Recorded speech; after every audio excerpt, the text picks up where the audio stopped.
శ్రీ గురుభ్యో నమ. ఈరోజు మనం మాట్లాడుకునేటువంటి విషయం మెకానిక్స్ అనే విషయం గురించి మాట్లాడుకుందాం. మెకానిక్స్ అంటే మనకేం తెలుసు అంటే చెడిపోయినటువంటి మిషన్స్ని, యంత్రాలని బాగు చేసే వాళ్ళని మెకానిక్స్ అంటారు కదా. మంచిగా ఉన్నటువంటి వాటిని చెడగొట్టే వాళ్ళు కూడా ఉంటారు, వీళ్ళని కూడా మెకానిక్స్ అని అంటారు. కాకుంటే చిన్న తేడా, వీళ్ళని ఫ్యామిలీ మెకానిక్స్ అంటారు. ఎవరి కుటుంబాలైతే హ్యాపీగా ఉంటాయో, ఎవరైతే అన్యోన్యంగా ఉంటారో, ఎవరైతే సంతోషంగా ఉంటారో అలాంటి వాళ్ళ మధ్యన అపార్థాలు సృష్టించి, గొడవలు పుట్టించి వాళ్ళని విడదీస్తారు. ఈ ఫ్యామిలీ మెకానిక్స్ చేసేటువంటి పని ఇదే. ఇది అందరి ఇళ్లలోనూ ఉంటారు, 99% ఉంటారు. కాకపోతే వాళ్ళని మనం గుర్తించాం, ఒక భ్రమలో ఉంటాం. వీళ్ళు మంచి వాళ్ళు అనే భ్రమలో ఉంటాం. అంతగా నమ్మిస్తారు వీళ్ళు మనల్ని. ఎవరి ముందు వాళ్ళ మాట మాట్లాడుతూ ఉంటారు. అందరూ వీళ్ళు మన వాళ్ళే అనుకునేలా తీయడు కబుర్లు చెప్తారు.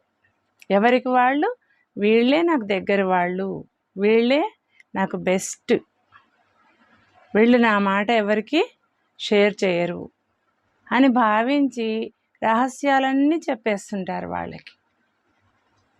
అంత బాగా నటిస్తారు. వీళ్ళవి వాళ్ళకి, వాళ్ళవి వీళ్ళకి చెప్పి గొడవలు పెడతారు. ఎవ్వరికీ అనుమానం రాదు వీళ్ళ మీద, అంత బాగా నటిస్తారు. అందుకే వీళ్ళని ఫ్యామిలీ మెకానిక్స్ అంటారు. కొన్ని చోట్ల కూతుర్లు నటిస్తారు, కొన్ని చోట్ల కొడుకులు నటిస్తారు, కొన్ని చోట్ల కోడళ్ళు నటిస్తారు, కొన్ని చోట్ల వదినలు నటిస్తారు, కొన్ని చోట్ల అన్నలు నటిస్తారు. ఏది ఏమైనా ఫ్యామిలీ మెంబర్స్ నటిస్తారు. అందుకే వీళ్ళని ఫ్యామిలీ మెకానిక్స్ అన్నాం. ఫ్యామిలీ మెంబర్స్ చేసే నటనను ఫ్యామిలీ మెకానిక్స్ అన్నాం. వదినలు వస్తే, అంటే వదినలు అందరూ అని కాదు, మొత్తం మీద వాళ్ళు ఏం చేస్తారు, అన్నా చెల్లెళ్ళ మధ్యన గొడవలు పెడతారు, తల్లి కూతుర్ల మధ్యన గొడవ పెడతారు. కోడళ్ళు వస్తే ఏం చేస్తారు, తల్లి కొడుకుల మధ్యన గొడవ పెడతారు, తల్లి కూతుర్ల మధ్యన గొడవ పెడతారు, అన్నా చెల్లెళ్ళ మధ్యన గొడవ పెడతారు. అత్తలు ఏం చేస్తారు, మొగుడు పెళ్ళాల మధ్యన గొడవ పెడతారు. కానీ అత్తలు పెట్టేటువంటి గొడవలు బయటపడిపోతాయి ఈజీగా. ఎందుకు అత్తాకోడళ్ళు అని మనము అంత ఈజీ అనుకుంటున్నాము అంటే, కామన్గా ప్రపంచంలో అత్తాకోడళ్ళకి గొడవలు కావడం, తగులు పడడం అనేది 100% ఉంటుంది ఎక్కడైనా కూడా. అందుకే సినిమాల్లో సూర్యకాంతం అనే యాక్టర్ని హైలైట్ చేశారు గయ్యాళి అత్తగా. ఆమెను ఏ సినిమాలో కూడా ఒక మంచి అత్తగా చూపించలేదు. నిజానికి ఆమె చాలా మంచిదట. ఆమె ఎంత మంచిదో అంత గయ్యాళిదానిలాగా నటించి చూసారా. కానీ రియల్ లైఫ్లో వీళ్ళు చాలా మంచిగా నటిస్తారు. అందరూ నమ్మి వాళ్ళని తమ సొంత మనుషులు అనుకొని వాళ్ళ రహస్యాల సీక్రెట్స్ అన్నీ చెప్పేస్తారు. వాటిని ఆధారంగా చేసుకుని వీళ్ళు గొడవలు పెడుతుంటారు, బ్లాక్మెయిల్ చేస్తుంటారు, ఎన్నెన్నో చేస్తుంటారు వీళ్ళు. అలాగే ఇలాంటి ఫ్యామిలీ మెకానిక్స్ని దృష్టిలో పెట్టుకొని కొన్ని సామెతలు ఉంటాయి.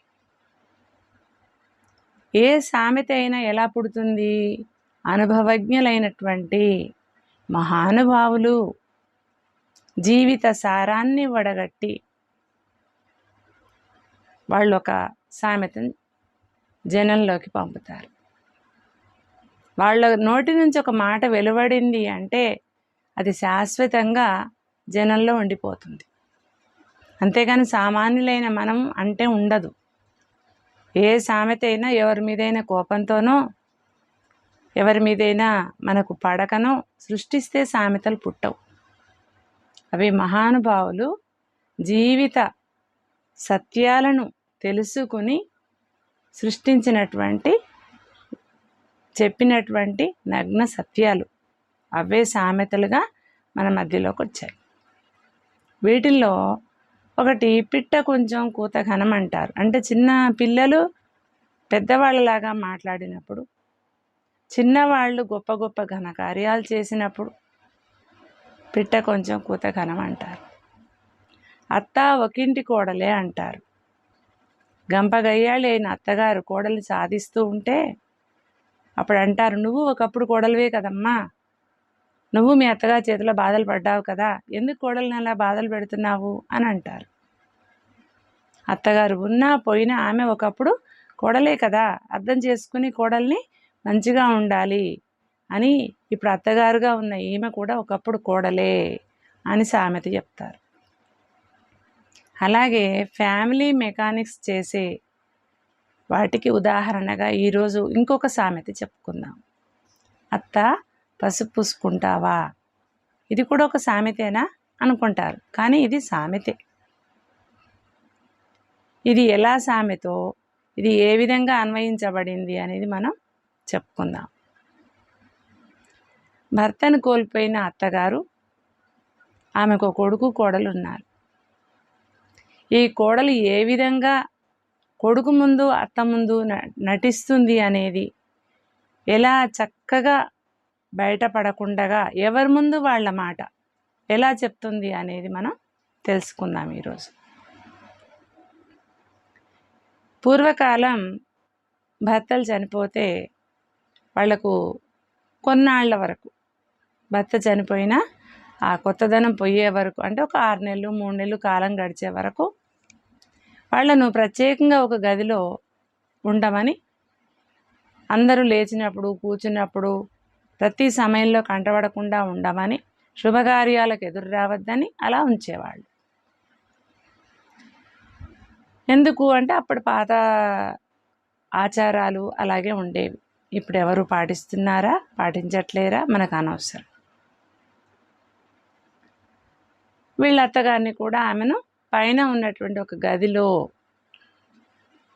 ఆమెను పెట్టారు. అత్తగారిని కింద కొడుకు కోడలు తిరుగుతూ ఉంటారు. కొడుక్కి తల్లి అంటే చాలా ప్రేమ. ఆమె తిన్నదా తినలేదా అని ప్రతిరోజు అడుగుతూ ఉంటాడు. మా అమ్మ అన్నం తిన్నదా, అయితే నాకు అన్నం పెట్టు అంటాడు. తినలేదా అని ఇలా అడుగుతూ ఉంటాడు. ఈ కోడలికి చాలా ఒంటికి కారం రాసుకున్నంత కోపం వస్తూ ఉంటుంది.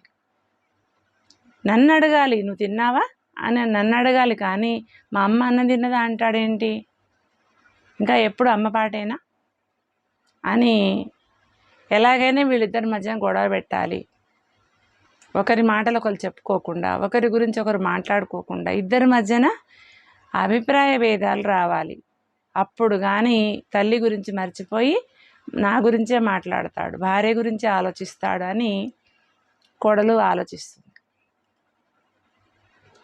ఏం చేస్తుంది, రోజు అత్తగారి పైన ఉంటే అన్నం తీసుకెళ్ళి పెట్టాలి కదా, అత్తగారి గదిలోకి వెళ్ళి అత్తకే వినిపించేంత నెమ్మదిగా అత్త పసుపు పూసుకుంటావా అని అంటది. ఆమె అనుకుంటుంది, ఇదేమిటి అమ్మాయి వింతగా అడుగుతుంది, పసుపు పూసుకోవడం ఏంటి, భర్త చనిపోయి ఏడుస్తూ ఉంటే పసుపు పూసుకుంటావా అంటుంది అని, నాకెందుకే అని అంటుంది. అన్నం తింటావా అత్త అని మాత్రం అడగదు. ఇలా కొద్ది రోజులుగా ఆమెను మాడుస్తోంది. ఆమె కిందికి రాకూడదు. సరే కొడుకు వస్తాడేమో మాట్లాడడానికి, అప్పుడు నాయన ఆకలేస్తుందిరా, ఇట్లా నీ భార్య వచ్చి పసుపు పూసుకుంటావా అని అడుగుతుంది, అన్నం పెడతాను అనట్లేదు అని చెబుదామంటే కొడుకు పైకి రాడు. కోడలు వచ్చినప్పుడల్లా అత్త పసుపు పూసుకుంటావా అని అడుగుతుంది. కొడుకు ఒకరోజు భార్యను అడుగుతాడు, మా అమ్మ ఆరోగ్యంగా ఉందా, రోజు భోజనం చేస్తోందా అని. అప్పుడు భార్య అంటుంది, అయ్యో ఎందుకు చూడనండి మీ అమ్మని, రోజు చూస్తూనే ఉంటాను, మాట్లాడుతూనే ఉంటాను, ఆమె కావాల్సినవన్నీ చేస్తూనే ఉంటాను. నేను కాక ఎవరు చూస్తారు? అయినా నీ పిచ్చి కానీ మీ అమ్మని ఎట్లా చూడాలో నాకు తెలీదా? మీ అమ్మని ఎట్లా చూడాలో నాకు తెలుసు, ఎలా చూడాలో నాకు తెలుసు, ఎట్లా చూస్తే బాగుంటుందో కూడా నాకు తెలుసు. నాకు కొత్తగా ఏం చెప్పక్కర్లేదు. మీ అమ్మని ఎలా చూడాలో అలాగే చూస్తున్నాను అంటుంది. కొడుకు అనుకుంటాడు నిజంగానే ఎలా చూడాలో అలా చూస్తానంటుంది అంటే మంచిగా చూస్తుంది. మీ అమ్మని చూడడం తెలియదా నాకు అని అంటే చూడడం తెలుసు ఈ అమ్మాయికి అని ఇలా అనుకుంటాడు. కానీ ఆమె రెండు అర్థాల వచ్చేటట్టుగా ద్వంద్వార్థంలో మీ అమ్మని ఎలా చేస్తే బాగుంటుందో నాకు అలా తెలుసు, మీ అమ్మని బాగా మాడబెట్టాలి, నేను అలాగే చేస్తున్నాను అని అంటుందని తెలియదు. నా భార్య చాలా మంచిది, మా అమ్మని చాలా బాగా చూసుకుంటుంది అనుకుంటాడు. అప్పుడు అంటాడు, ఈరోజు మా అమ్మ అన్నం తిన్నదా అని. ఒక పక్కన మండుతుంటుంది ఈ అమ్మాయికి, మళ్ళీ వాళ్ళ అమ్మ గురించి అడుగుతున్నాడని. అప్పుడు ఏం చేయాలి? ఒకవేళ చెప్పకపోతే మళ్ళీ బాగుండదు అని, నేను వెళ్ళి అన్నం తింటావా అత్తయ్య అని అంటే నాకెందుకే అని అన్నది. ఈరోజు నిన్న కూడా అలాగే అంది, ఇవాళ కూడా అలాగే అంది. ఏమోలే మామయ్య గారు గుర్తొచ్చారేమో అందుకే బాధపడుతుందేమో అని ఊరుకున్నాను అంటుంది. అయ్యో అలా వద్దంటే ఊరుకుంటావా? మా అమ్మను మళ్ళీ బతిమిలాడైనా తినిపించాలి కానీ అలా వద్దంటే ఎన్ని రోజులైనా ఊరుకుంటావా అంటాడు. బాగుందండి, నన్ను ఏం చేయమంటారు? చూడండి మళ్ళీ కూడా తీసుకెళ్తాను అని అతని ముందు పళ్ళెంలో పదార్థాలన్నీ పెట్టుకుని తీసుకెళ్తుంది. ఇతను కింద మెట్ల దగ్గర నిల్చుని వాళ్ళ అమ్మ ఏం మాట్లాడుతుందో విందామని చూస్తాడు. ఆమె రూము బయటే ఆ పళ్ళెం పెట్టి డోర్ తీసి వాళ్ళ అత్తగారికే వినిపించేటట్టు అంటుంది, అత్త పసుపుసుకుంటావా అంటుంది. 2-3 రోజులుగా మాడబెట్టి ఎండబెట్టి ఏమీ పెట్టక అలా ఉంది కదా, చాలా కోపం వస్తుంటుంది, చికాకు వస్తుంటుంది. కొడుకు ఎందుకు రాడో తెలియదు, ఎందుకు అడగడో తెలియదు, ఈమె ఎందుకు ఇలా అడుగుతుందో తెలియదు. ఆ చికాకుతోని నాకెందుకే అని ఇంకా గట్టిగా అరుస్తుంది ఆమె. ఆ మాట కింద ఉన్న కొడుక్కి వినబడుతుంది. అప్పుడు అనుకుంటాడు, నిజమే నా భార్య చెప్పిన మాట, అలా విసురుకుంటే కసురుకుంటే నా భార్య మాత్రం ఏం చేస్తుంది? పాపం వీళ్ళకి సరిగ్గా అడుగుతోంది, కానీ మా అమ్మలా అంటే ఏం చేస్తుంది మరి? నేను మాత్రం ఏం చేస్తాను? నా భార్య కూడా అలాగే అని అనుకుంటాడు. కానీ భార్య ఆడే నాటకాన్ని కనిపెట్టలేడు. ఎవరైనా సరే నిజ జీవితంలో ఇలాంటి నాటకాలు ఆడేవాళ్ళు మీ జీవితంలో ఎప్పుడైనా తటస్థపడితే వాళ్ళ నాటకాన్ని నమ్మినట్టే ఉండాలి. కానీ ఎవరి మీద చెప్తున్నారో అబద్ధాలు, ఎవరి మీద నిందలు చెప్తున్నారో వాళ్ళ ముందు ఓపెన్ చేసి పట్టించాలి ఇలాంటి ఫ్యామిలీ మెకానిక్స్ని. అప్పుడే మంచి కిక్ వస్తుంది. ప్రతి ఒక్కళ్ళు ఇలాంటి తెలివితో గొడవలు పెట్టే వాళ్ళని వాళ్ళు చెక్ పెట్టేస్తే ఫ్యామిలీ మెకానిజం మానేస్తారు. కుటుంబంలో గొడవలు దూరం అయిపోతాయి, అందరూ హ్యాపీగా ఉంటారు. కొద్దిమంది ఫ్రెండ్స్ స్నేహంగా ఉండి చాలా అన్యోన్యంగా ఉంటే కూడా తట్టుకోలేక వాళ్ళ మధ్య కూడా గొడవ పెడుతూ ఉంటారు. ఫ్రెండ్స్ ఏంటి, తల్లి కూతుర్లు ఏంటి, అన్నా చెల్లెళ్ళు ఏంటి, భార్యాభర్తలు ఏంటి, అందరి మధ్య గొడవలు పెట్టే ఫ్యామిలీ మెకానిక్స్ ఉన్నారు. ఇలాంటి ఫ్యామిలీ మెకానిక్స్ని ఎవ్వరూ విడిచిపెట్టకండి. తప్పనిసరిగా వాళ్ళు చెప్పే అబద్ధాలని మీరు ముందు కన్ఫర్మ్ చేసుకుని వాళ్ళని ఓపెన్ చేసి బుద్ధి చెప్పాలి.